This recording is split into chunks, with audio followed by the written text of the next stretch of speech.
Welcome to the Family Business Audiocast. I am R. Adam Smith, creator of this audiocast series. A warm welcome today to our live audience and for those listening in the future.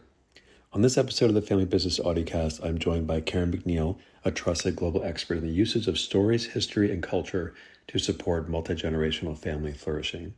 Hi, Adam. It's a pleasure to be here. Thank you for inviting me. I'm happy to have you finally on the show. I'm going to talk a bit about you briefly, and then we'll dig in, okay? Sounds great. Karen McNeil, PhD and CAP designation, is an expert in family wealth advising with unique background in history, culture, and philanthropy. She earned her PhD in history from UC Berkeley, specializing there in women in philanthropy, and she then pivoted into family wealth about a decade ago. Since then, she works with multi-generational families and their advisors to offer flourishing across generations, and in the process, weaving story, history, and culture into their shared family learning. Her approach highlights how traditions, values, and narratives can strengthen inclusion, empowerment, and joy in their business. Karen also advances certifications, including the Chartered Advisor in Philanthropy, also training in different engaged ownership certifications and Real Colors, Values Edge. She is also a Dean of Family Stories, History, and Culture at the PPA, the Purposeful Planning Institute, and she sits on various boards and nonprofits as well. She's the founder of Verdandi and Associates, which is her practice inspired by the Norse myth of the Norns, representing, of course, past, present, and future, which is an allegory to the multi-generational family dynamics that we'll talk about today. She also shares thought leadership via publications and presentations and podcasts.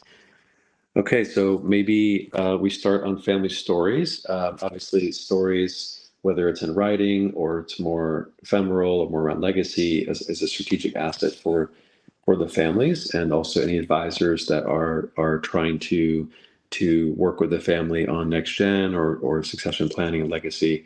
Can you talk a bit about kind of what family stories mean to you and how those narratives and traditions can unify multi-generational families and why storytelling is very powerful for the community?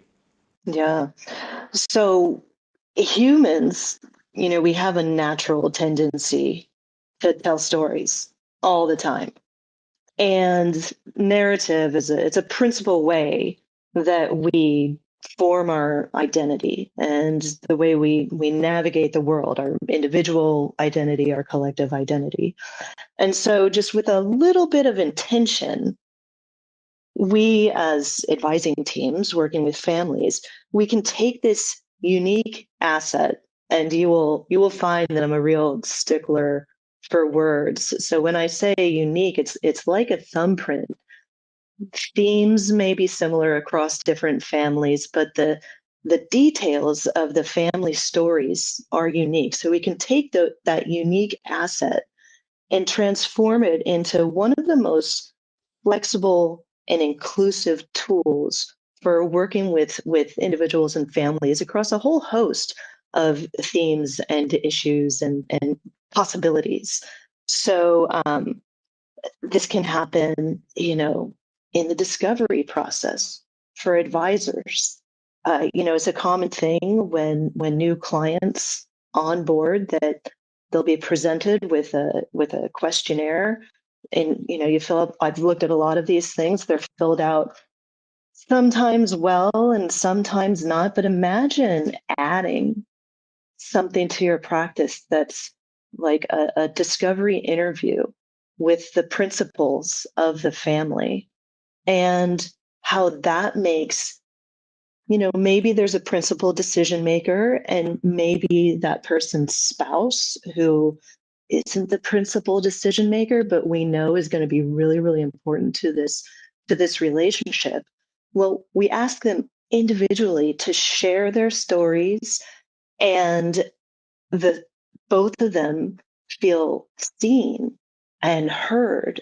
So immediately you create a different rapport. They're not writing things down. They're not confecting things. It's a natural process. And then we can take away from that conversation amazing insights into red flags maybe, but opportunities, learning opportunities, ideas about, the educational um, topics that are going to be top of mind, the personality nuances, ways that we can create memorable moments just by inviting our new clients to have these interviews during a discovery period.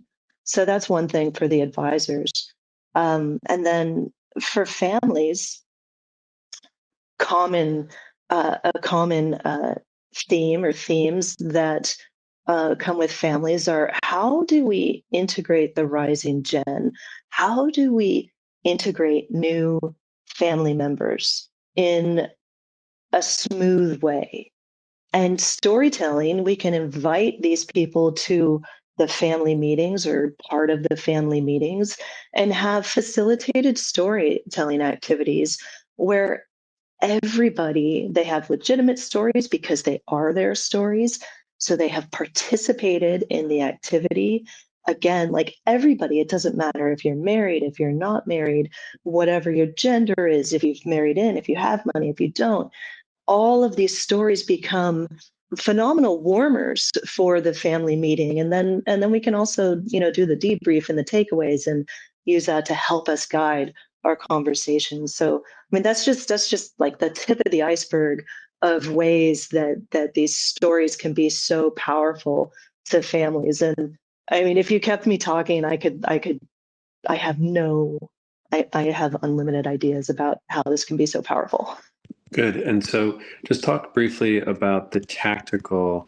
So what you just said was quite interesting in terms of the process of documenting the stories. And I'd love you to talk about the approach and the best practices for documenting these stories in terms of analog versus digital. So how do you recommend to document and gather all this information in terms of written materials versus just putting them in ChatGPT, AI, and iCloud? And then once your families have the stories and documentation, if you could talk about how that documentation evolves over years and decades through the family office charter or just ongoing committees and meetings and family the evolution of family values over time. Thanks. Yeah, that's a great question. So there are a couple of key words that you stated there. Once a family has documented and collected the information, what do they do?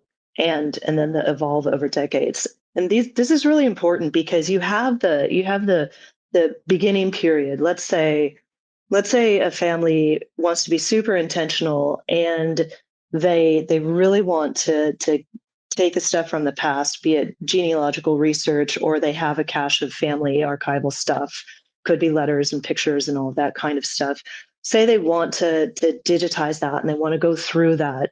And maybe they want to incorporate that into a family film, some legacy project or a book or whatever it may be. There's so many fabulous options out there.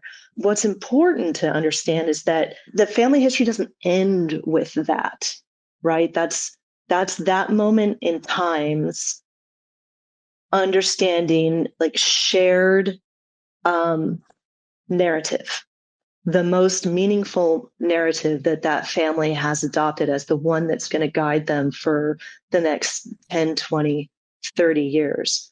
But it doesn't change, the emotional resonance of any narrative, it's going to decline over the years from one generation to the next.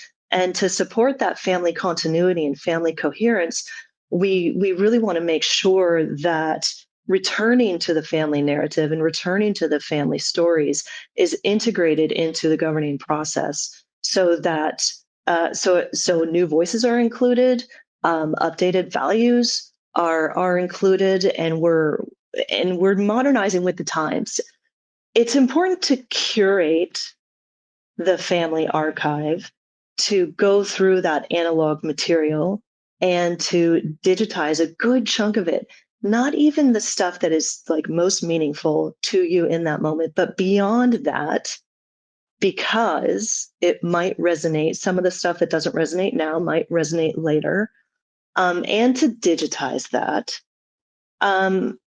It's not a bad idea to retain the hard copies of that old archive, because there is that feeling of holding on to something somebody wrote, feeling it, seeing the scale of it, and things like that. It can become cumbersome. A family might want to look into donating that physical archive to an institution that has the space and the trained experts who really hold on to that material. And then the digital space is interesting. I think that in terms of, chat GPT and AI, these are baby days. These are really, really baby days. A curated family chat GPT space may be useful and interesting. I'm not overly familiar yet. People out there trying to help me like be better with chat GPT or AI. But I do love some more interactive, intuitively interactive digital spaces. Like one that I love is called Enwoven. There's another one by Joy Media called Grio. And these ones, they have a visual component, they have an AI component, they can they can map where things are happening in your family over time. They have interactive comments about them. So they're more we want the family members to be engaged, right? My big thing is we are historical actors. So we want to be engaged rather than passive recipients. And so it's important to have that interactive kind of digital repository that people can go back to. As part of the governance, important. One thing that's interesting to me in this space is I think whatever topic we're thinking about, whether it's investments, philanthropy, the trust and estate planning, um, education, all of these things, anything a family wants to do together, that it's super important to understand a shared sense of values and culture and identity. Like everybody needs to be on board the same ship, right? And so we can take families through something, a values exercise. I love Values Edge. We can take them through those exercises, but it's always struck me as a little bit strange to have these exercises that are based on the motivational values from the past 3 to 6 months of your life as the basis for thinking about the next 5, 10 generation of decisions. And so to integrate, looking back at the family stories and the history to understand the family culture over time, what transcends time beyond those 3, 6 months, and get that muscle memory of long-term thinking, that's also very valuable for these assets that the family has. But they need to be accessible. We're not underwriting the podcast by Iron Mountain, but I do recommend to have paper storage, and Iron Mountain's a good company. And then on the digital side, Trusted Family is a good company. I know some of the founders. It's a good digital platform.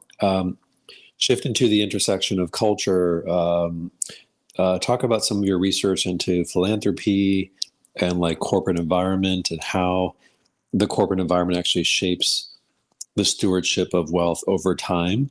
And that kind of leads us into next gen as well. So like there's the traditional values of like wealth and what wealth means, like power, influence, scale, et cetera. But then the modern version of wealth is like more broader, to softer power. You want to talk about that? So my whole foray into this world began with my scholarship, which is on this architect named Julia Morgan, who's most famous for designing Hearst Castle, the elaborate hilltop estate on the central coast of William Randolph Hearst, and the inspiration for Xanadu in Citizen Kane.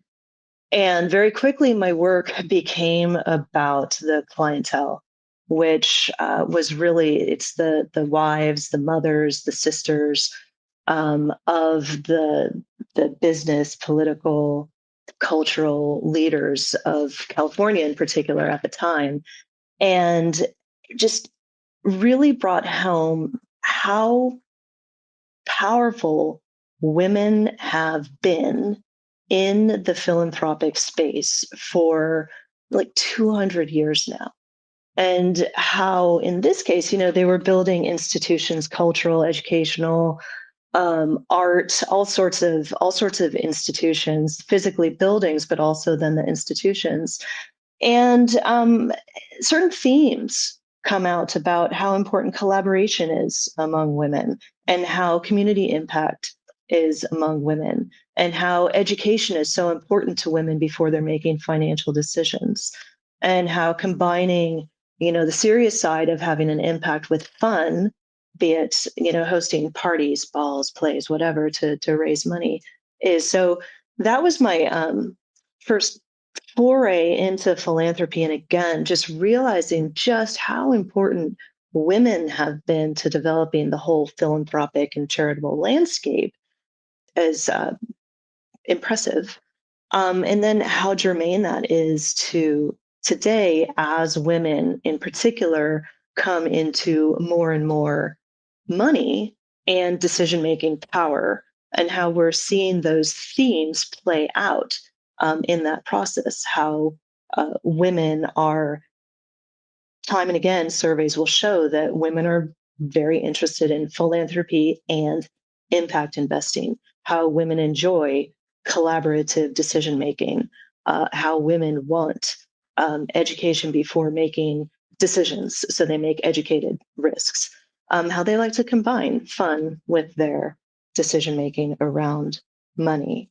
So that's one major theme in my work around philanthropy and how I came into it. Yeah, there's been a dramatic expansion of philanthropy within the family office, of course, and the women's side, like we see the modern day Oprah Winfrey's, of course, and Melinda Gates. But then there's kind of the Angelina Jolie type philanthropist, and then going back, there's Eleanor Roosevelt, and then like Katharine Graham and Doris Duke along the way. You want to tell a story of a woman philanthropist while we're on the topic? Oh, well, the one I know best is Phoebe Hearst. So that's William Randolph Hearst's mother. And this is a good story to take, because one thing that I think it's really important to keep in mind is that when we're talking about women and wealth, and we're talking about impact and philanthropy, there may be some notion that women aren't also very interested in seeing an ROI, a traditional kind of ROI, in their investments as well. So Phoebe Hearst, when her husband died back in 1891, she inherited everything. It is the shortest will I have ever read, and her husband just gave her everything and gave nothing to William. And so let's say that was 21 million, which was a lot of money at the time. So over the course of the next 3 decades, Phoebe Hearst, she funded women's education in academia. She basically was almost single-handedly responsible for catapulting the University of California to national and international prestige. She founded like PETA. I mean, she was so deeply involved with so many philanthropic ventures. She's been compared to Carnegie on the female side. So deeply engaged in philanthropy. She spent something like over half of her wealth, invested half of her wealth into philanthropy, based on that 1891 number. And when she died, she had more than $21 million to her name that William Randolph Hearst then inherited. And so she was, at the same time that she was investing in local communities, in the state, in the nation, across the country, she was also very wisely investing in various business ventures. And of course, she would have had tons of mining ventures and all sorts of things. So that's a woman whose life was profoundly impactful in the philanthropic world, and super mindful of more traditional investments too. So I love Phoebe. We have another 10 minutes. Let's move into the philanthropy bridging generations and using it as an anchor for next gen, for G1 moving to G2, going through all the Gs to embrace philanthropy. And philanthropy is so huge now, but it's actually not really big enough for what society needs. It's actually been having a tough time since COVID. And I think the US is certainly the largest philanthropic market, but I don't think our government and taxes and the post ESG movement's also creating a problem for philanthropy. So it's important to really, if you could just talk about what philanthropy means to you as an intergenerational connector. And before you start that, I just was doing some math that for people that are interested in $21 million, let's say back in 1951 or so, I think, if you compounded that for 10% over 74 years, it'd be $24 billion. Yeah, it was huge. So it gets to be a big number. Anyway, back to my comment on philanthropy. Sure, absolutely. This is a big topic, and you're absolutely right. So the first thing I'll say is that I have found that the rising gen, and in that case, I'm talking about millennials and Gen Z, is that they're pretty philanthropy agnostic. Like it could be what we might classify as traditional philanthropy with a nonprofit, with a foundation, a 501(c)(3) or whatever, but it could be impact investing. It could be microfinancing. It's more about social responsibility and stewardship and giving back and having an impact, a positive impact, an intentional impact during your lifetime. So I have found them to be pretty agnostic. So it's a pretty big and growing umbrella, that idea of philanthropy. So that's one thing I would say. Another thing I would say is that a lot of times I've worked with families in initial conversations who think that philanthropy is going to be the way that the family stays together because it's doing good, right? It's the feel good part of our family, but that's not really necessarily the reason why a family, or the best approach or mindset that a family might have in going into philanthropy together. Because if you think about two or three generations coming into a room together, whether it's 4 people or 20 people or more, you're going to have 4 personalities or 20 personalities, and there are going to be some overlapping values, and there are going to be some diametrically opposed viewpoints on the world. You have this group of individuals. So if shared philanthropy is one of the goals of, say, the leading generation, or maybe it's one of the goals that's presented by a younger generation, a rising gen, then how do we go about shared philanthropy in a way that is actually going to create coherence and commonality and be something that works well for the whole group? And so that's where, again, the storytelling and the family history can be such an important asset, because you can plumb the depths of the past and find shared causes. I was working with one family where there was a rift between the brother and the sister, and the sister actually proposed the family history project. She wasn't very interested, but she knew her brother was.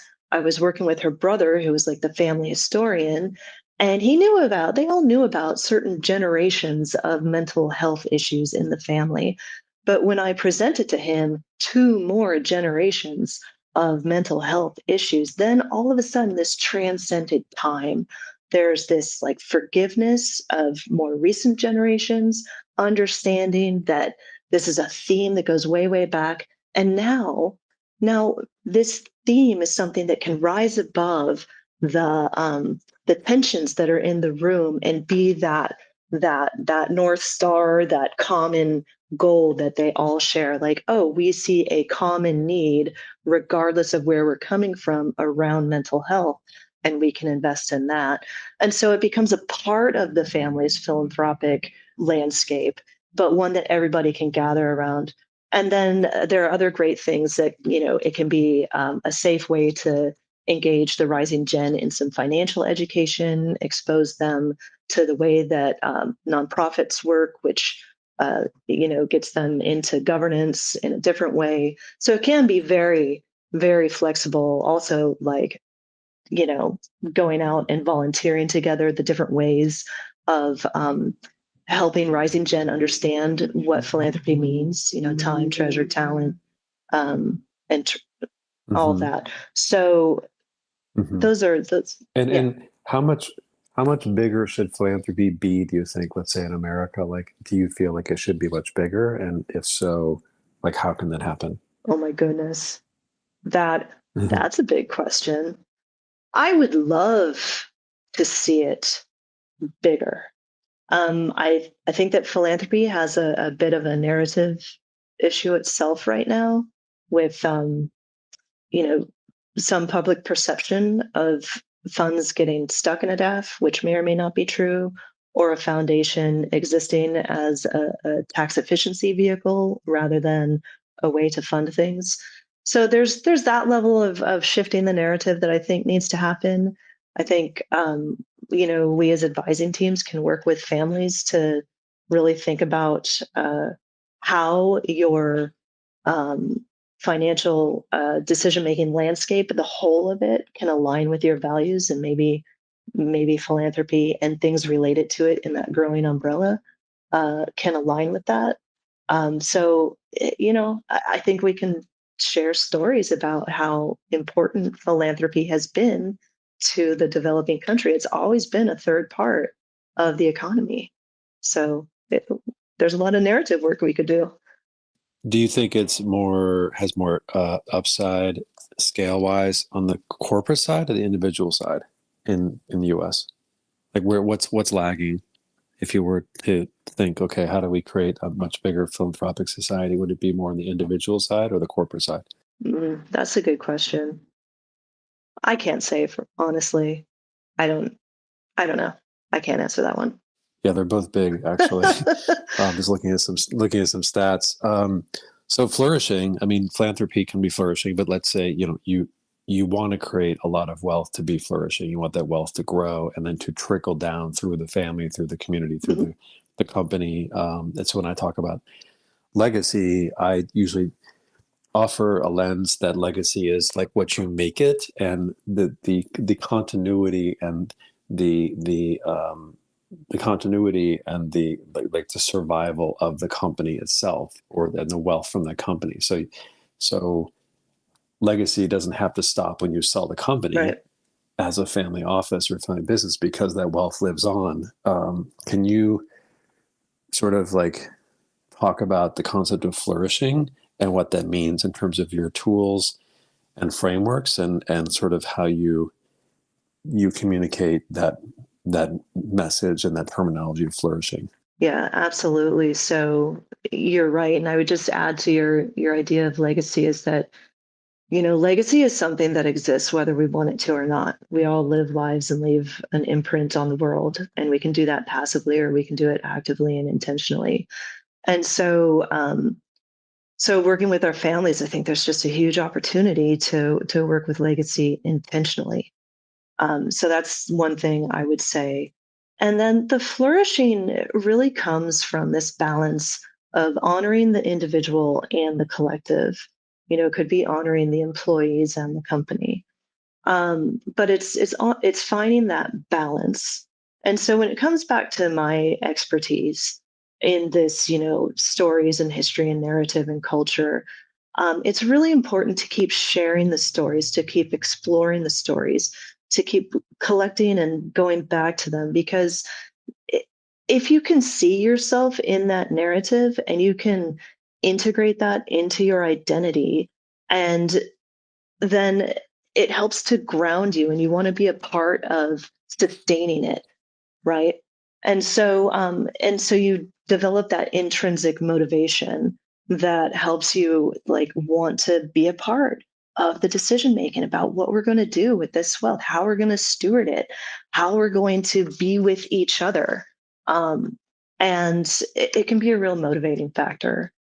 So yeah, that flourishing is really having a strong sense of who I am alone, who I am in relationship to the family, to the company that is or was, and to the wealth, having my values, my sense of self aligned with that, and being able to make decisions that feel like an integrated whole to govern that narrative in a way that feels coherent. And then, the flourishing, that sense of joy and contentment and happiness and maybe togetherness, it follows. Beautiful. Thank you for that. I think it's really great how you talk on the softer side of the wealth, because that's harder to get to in today's society. And we've had some guests on the podcast, as you may know: Chelsea Toller, Emily Bouchard, Valerie Golinskaya, Christina Wing, Valerie Bross. These women have been very in our podcast. I really enjoyed their point of view in terms of women leadership, but also in terms of the softer side. Is there anything else you'd like to discuss in terms of the family office ecosystem today that you think is important for everyone to keep in mind, thinking about, flourishing as an organization? That would be interesting.